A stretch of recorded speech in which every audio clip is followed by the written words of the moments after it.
A paz do Senhor Jesus, irmãos. Eu sou o pastor Cleison, aqui da Assembleia de Deus do Ministério Vila Nova, e nós vamos fazer um breve comentário sobre a lição de número 5 da nossa revista da editora Betel, e o título da lição é Moisés, o guia dos filhos de Israel. Durante todo esse trimestre estamos estudando sobre a vida deste grande homem de Deus que foi Moisés. E na lição passada falamos sobre o ministério profético de Moisés, e agora falaremos sobre Moisés guiando o povo até a terra prometida, uma vez que o povo agora já foi liberto, atravessou o Mar Vermelho, o povo agora precisa chegar ao seu destino final, a terra de Canaã.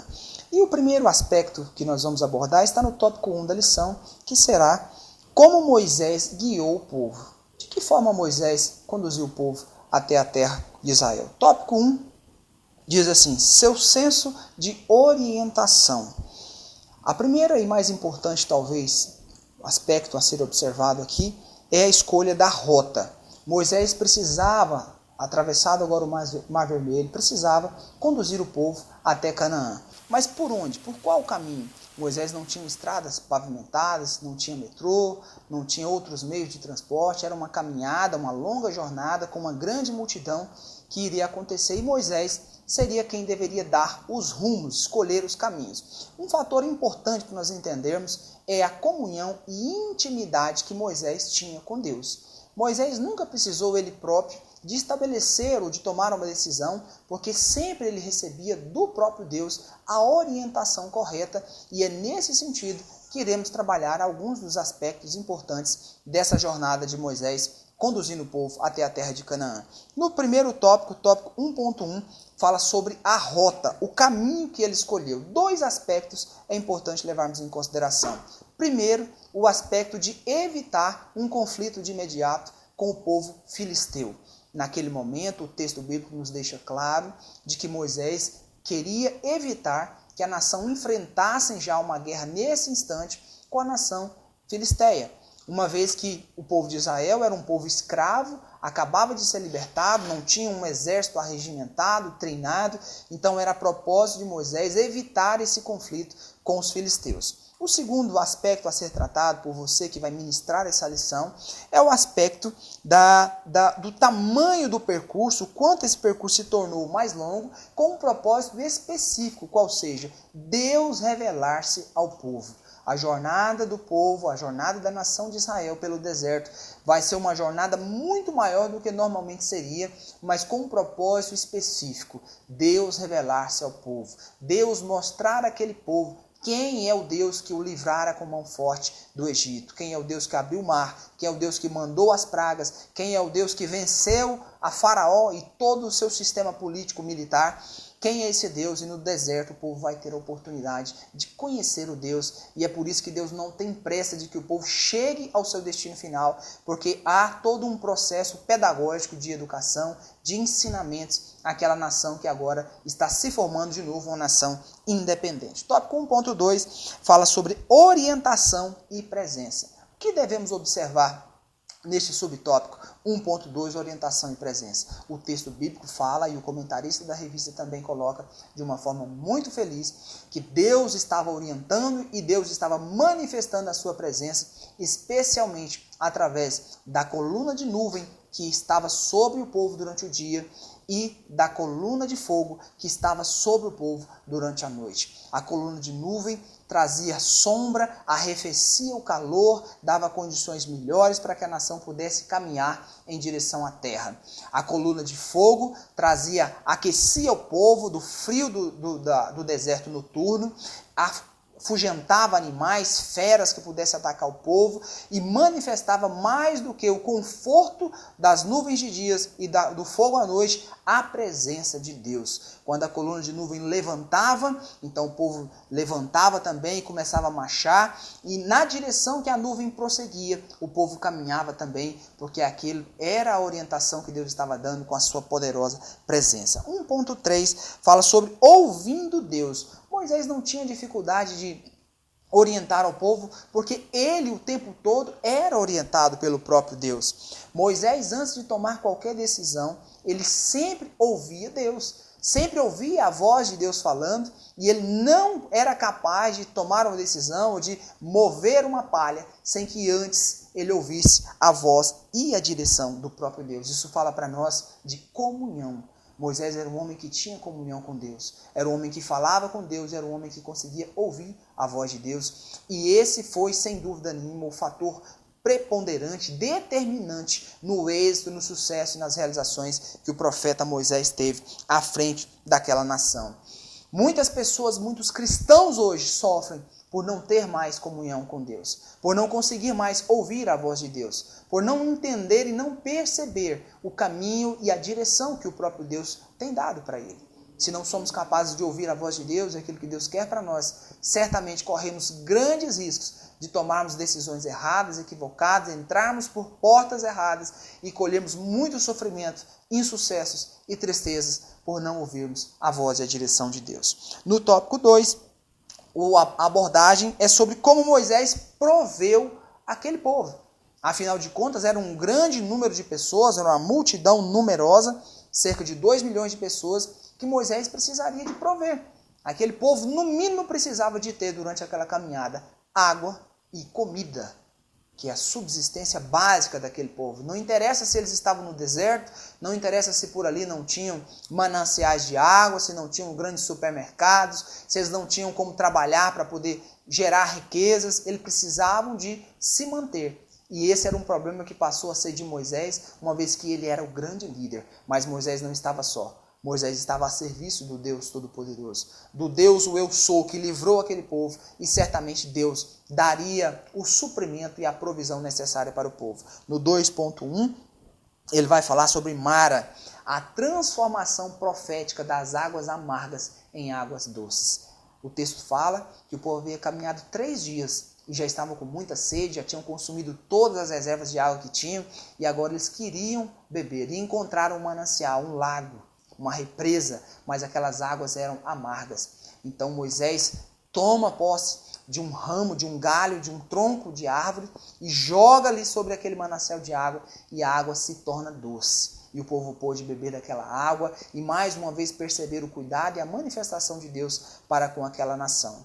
Mas não é tão somente aquele momento que importa para nós, porque essa ação de Moisés representa também profeticamente o madeiro que foi levado por Jesus, trazendo para nós também transformação. A cruz que Jesus carregou e durante 3 dias depois esteve morto até ressuscitar, representa para nós mudança, transformação. Na cruz de Cristo, o que era triste agora se torna alegre. Na cruz de Cristo, o que era perdido agora se encontra salvo. Na cruz de Cristo, o que era pobre agora tem com abundância. Na cruz de Cristo, o que estava condenado agora pode ter o céu e a vida eterna pela cruz de Cristo. E esta é um ensinamento profético também ali em Mara. No 2.2, nós vamos ver que Deus continua cuidando do povo, mandando o maná, o pão celestial, o pão sobrenatural.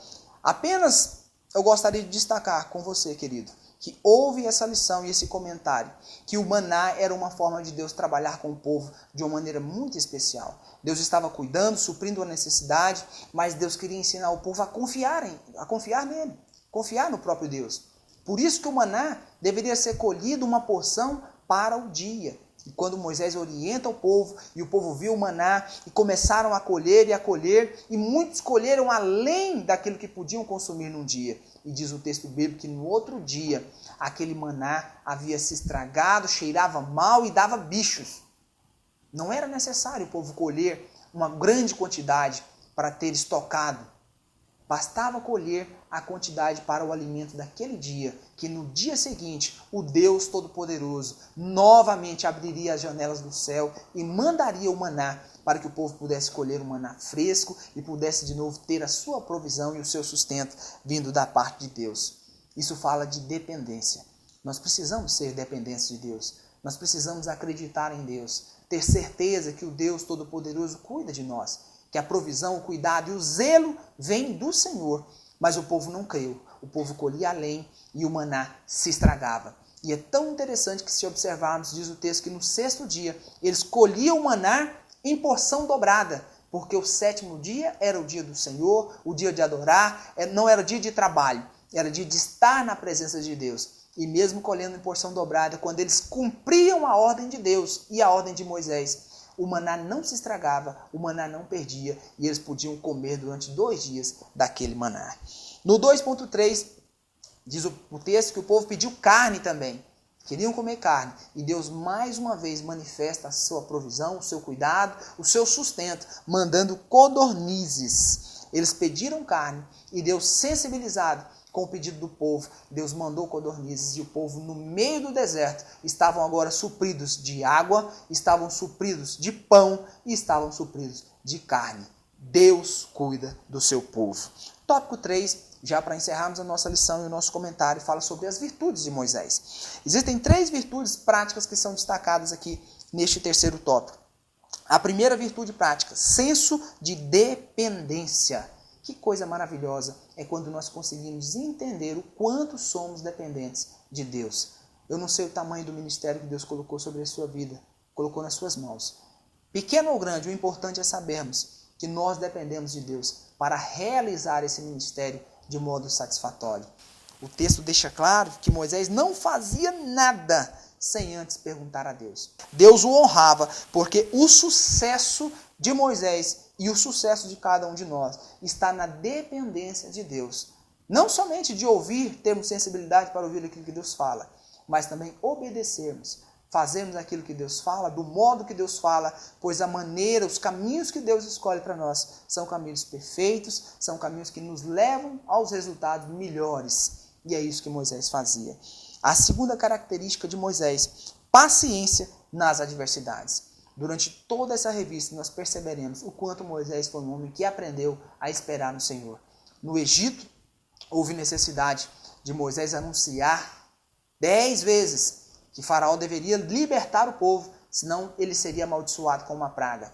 Na primeira praga Deus poderia ter libertado o povo, mas não. Deus estava ensinando Moisés a confiar. E Moisés profetizou a primeira praga, a segunda praga, a terceira praga, e Moisés não teve resultado esperado, porque Faraó endurecia o seu coração, cumprindo o desígnio do próprio Deus. Mas na 10ª praga, então Moisés viu as portas do Egito se abrirem, as cadeias sendo quebradas e o povo saindo liberto. E Moisés estava aprendendo a ser paciente. Foi assim também com aquele povo, porque Moisés teve grande paciência. O texto bíblico em Romanos, no capítulo 5, diz que a tribulação é que gera paciência em nós. Então, quando estamos passando dificuldade, passando por tribulações, quem sabe Deus está trabalhando a paciência em nós, trabalhando a perseverança, a fé, a esperança, que possamos todos entender que as dificuldades também acrescentam na nossa vida e no nosso ministério. Terceira característica de Moisés, sensibilidade. Sensibilidade. A maneira que Deus age é uma maneira que pode se repetir ou pode ser diferente. Cada situação tinha um modo particular de resolução. E Moisés estava sempre pronto, sensível a entender qual era a forma que ele deveria agir. Se falar a rocha, se estender um cajado, se profetizar. Moisés estava sensível à voz de Deus e não tinha métodos prontos, pré-acabados, que ele quisesse repetir a todo tempo, porque ele sabia que o importante não era como, mas o importante era se ele estava cumprindo aquilo que Deus determinou, a forma como Deus disse que deveria ser cumprido. Por isso, na provisão, na organização, na logística, nas questões jurídicas, Moisés preferia sempre cumprir aquilo que Deus determinou. E Moisés sempre sabia qual era a vontade de Deus, pois era um homem sensível à voz de Deus. Eu concluo essa lição dizendo que o deserto serve para reeducar o povo a respeito da pessoa de Deus, do caráter de Deus. Talvez uma caminhada de poucos dias possa se estender por meses, quem sabe por anos.